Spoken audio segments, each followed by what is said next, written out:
ताज्या बातम्यांसाठी ABP माझाला subscribe करा आणि बेल आयकॉन प्रेस करा। आणि यानंतरची पावसासंदर्भातली बातमी सांगलीमधून आहे। सांगली जिल्ह्याला काल ढगफुटी सदृश पावसानं झोडपून काढलंय। त्यामुळे अग्रणी नदीनं रौद्र रूप धारण केलं आणि याच अग्रणी नदीच्या वेगवान प्रवाहामध्ये करंजे आणि बलवडी मधले 2 तर लेंगुरे इथून 1 जण असे तिघे वाहून गेले। वाहून गेलेल्यांचा सांगली बोट क्लबच्या मदतीनं सध्या शोध घेतला जातोय। तर तिकडे सांगली जिल्ह्याच्या खानापूर, विटा, भिवघाट परिसराला सुद्धा पावसानं झोडपल्यामुळे जनजीवन विस्कळीत झालंय। विटा कराड रस्त्याची वाहतूक शिवणी मार्गे वळवण्यात आली आहे। तर अनेक द्राक्ष उत्पादक शेतकऱ्यांच्या शेतामध्ये पाणी शिरल्यानं मोठं नुकसान त्यांना सहन करावं लागलंय। त्यामुळे शेतकरी मोठ्या चिंतेत सापडलाय।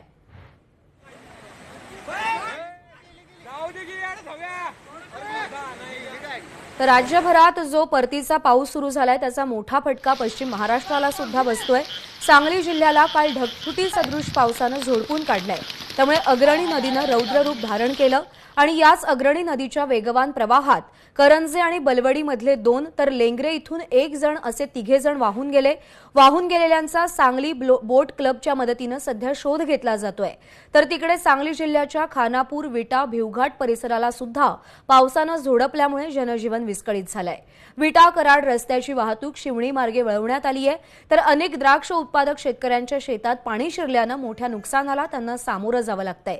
शेतकरी वर्गात सुद्धा या परतीच्या पावसामुळे चिंतेचं वातावरण आहे। अधिक माहितीसाठी आपल्यासोबत सांगलीहून कुलदीप माने आहेत। कुलदीप, सांगलीमध्ये आज पावसाचं काय चित्र आहे आणि त्या तरुणांचा काही पत्ता लागलाय का?